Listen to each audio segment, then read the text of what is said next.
Tuesday, April the 19th. We're at the Las Vegas Convention Center, at the NAB show. I'm Kirk Harnack for Telus Alliance. We're going to go inside and talk to a few broadcasters, engineers, and some station owners about what's going on. I love this booth. I come in here and just dream about the stuff. Here's Chris Clark with GoPro. Hey, Chris. How you doing, Kirk? Now, Chris, I think a lot of people kind of get the cameras, and you even have some, virtual reality surround stuff? We sure do. But you also do custom solutions. I can imagine that, well, I'm wearing one right now. How does that look? That where you integrate what your camera optics and electronics into other products. That's right. So we have broadcasters and rights holders who've approached us and said, hey, we want to get the GoPro point of view into certain situations that we can't necessarily with the product that comes off the shelf. So we have a new group called Custom Solutions that will actually, this is the important functionality and parts from a GoPro Hero 4 Black. Yeah. So what they do, they're able to take this apart, and like with this hat that you're wearing here, this is a ref hat that was used in the Pro Bowl this year. Really? Okay. Implement GoPro technology into the hat, and then we actually, in the back here, we also have wireless connectivity, so that could be live broadcast. So let me show you something else that we did. Yeah. Another custom solution we did this year is we worked with the Grammys. So this is the base of the Grammy trophy stand. You're kidding me. And during the broadcast, they had GoPro technology in the trophies that went out to the winners. Wow. So you can see people pick them up, carry them, or get the audience view, the audience reaction? Exactly. Oh my gosh, that's awesome. Chris, if people want more information, I guess the website would be? GoPro.com/custom solutions. Awesome. Chris, thanks for your time. I appreciate it. I'm Kirk Harnack for the Telus Alliance. I'm here with Rick Copeland. He's the Director of Engineering over at Capital Public Radio. That's right. So we were talking about studio technology, and I like some of your ideas here. You know, computers with fans have for so long been the bane of engineers. Absolutely. All the dust, all the noise, and then KVMs, that's a lot of cabling and confusion. Right. Tell me what your thoughts are about where we're headed there. Well, small, compact, fanless computers in studios. And these are working now. I mean, they work well. Oh, they work incredibly well. And the cost, if you look at just the cost of an extender, is over $500. Yeah. You can buy a nice i7 fanless, the size of an X node, and stick it right in the studio. So the way we're doing it is with drivers, Axia drivers, in all of those fanless computers. Then we use X nodes to sum them all up, and that way we have a single piece of fiber that comes out of the studio. We don't have to deal with anything as far as tons of wire. I mean, before we had 50 Cat5 cables coming out of these studios. Now we just got a couple of Cat5s. Yeah, the Cat5, the wiring reduction has long been exciting to me. But so thinking about these little fanless computers, is there a brand in mind that you like? Where should people go look if they want to get a good one? There's a company called MitXPC. Okay, you can just do a look up on the internet. They also have a pretty good presence on eBay, and that's where I first saw them. Okay. And for the cost for an i7, I just couldn't believe it. Put 16 gigs of memory and have an i7 in a box the same size as an X node. It was just a no-brainer when I saw it. I said, hey, just stick it at the end of the console. And you got a little bit of heat coming out of there, but if you've ever operated some of these other boards, recording consoles, those boards put out so much heat that it's no competitor. So it ends up as kind of a wash, heat-wise. I think this is great advice. I'm going to check into it. Maybe you should too. We should do a toured episode on these and feature a few of these little fanless computers. Yeah, absolutely. I don't know why I keep buying refurbished Dells to do stuff with, and man, this is a great idea. Yeah, it is, and it's you can always buy a couple extra if you need and configure them, and just leave them in there. And if one ever breaks, just swap it out. The cost is just nominal, really, when you look at it like that. It's a great idea from Rick Copeland at Capital Public Radio in Sacramento. I'm Kirk Harnack for the Telus Alliance. And I've got two amazing ladies here. We have, first of all, Teresa Gay.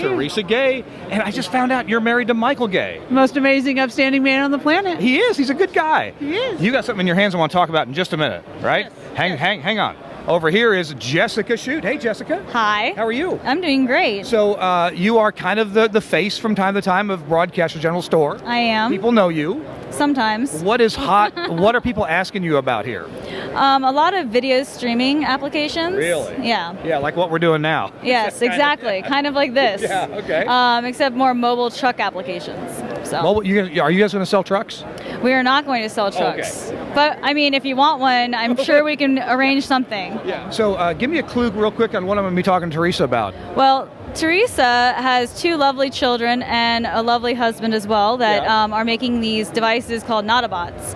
And they are GPIO interfaces that break out for Axia product. Really? Yeah. All right. Well, to make your wiring easier. Let me turn over to Teresa here and ask her about these. So hold this up like Carol Merrill.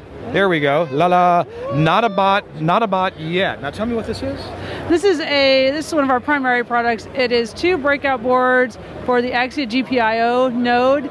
It's basically taking that 15 pin out. Yeah, which nobody likes to wire those.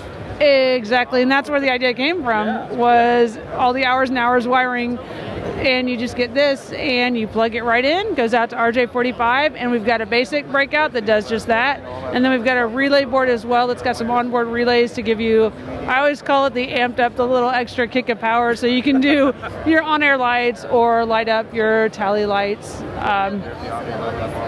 The mica lit. Oh, I don't know what that is. You don't know what a lit is? I'm sorry. Oh, well, I will come. The lit. Yeah, the light, the tower, yeah. the light tower. Yes, and you can program that a lot easier using this. That's cool. Oh my gosh. I can bring the light. Sure. Plug and play. It's all plug and play? Yeah, plug and pray would be something else. That's when you just saw smoke. Oh, look, here, let me put the microphone on this. Yeah. Yeah, wow. Oh, green. And you got any others? Woo! That's the party setting. Okay. Well, if people want to know more about Not a Bot, where do they go? You can go to notabotyet.com, and there's also information available through BGS. All right. They're awesome. Jessica, thank you for joining us. I appreciate it. Thank you, Kirk. And thank you, Teresa, for joining us. Appreciate it. Thank you. All righty. I'm Kirk Harnack for the Telus Alliance. Hey, it's Kirk Harnack. I'm back at the Telus Alliance booth. And look who's here. It's Bob Holowenko. Hi, Bob. Howdy. It's good to see you. Likewise. My Canadian friend. Or most of me. My feet have pretty much burned off by now. Oh, gosh, wow. So, Bob, you are a real analyzer of technology. If there's a new tech out there, I always see you lock in on it and understand it and maybe even put it to use. So, what's a couple things you've seen around the show? The micro MPX, or Oh, yeah. that technology, I think, has been probably one thing that caught my attention, mostly for the geek factor. Yeah. As far as industry-wide, the thing that I'm probably most excited about is the number of people adopting AoIP, and particularly the AES67 standard. That's amazing. When people are adopting that, we've got some Genelec speakers here that have AES67 built in. So this more people are signing on to this? I'm seeing multiple vendors that are advertising now that they're doing the AoIP, and they're talking particularly about AES67, which is great to see. A standard like this, where you can have, multiple manufacturers in your system, so you're not having to add multiple analog devices that wouldn't devices that would traditionally be analog. You no longer have to worry about that, and you can bring them into something like an Axia Fusion. This also lets manufacturers give their customers the best of both worlds. They can still offer their favorite protocol with all the work they've done with it, like Livewire or Dante, things like that, but then they can also add AES67, and all of that can talk to each other. Exactly, and it's things like, I don't know if anybody still uses DEX, but I saw one back there that now was saying AoIP compatible.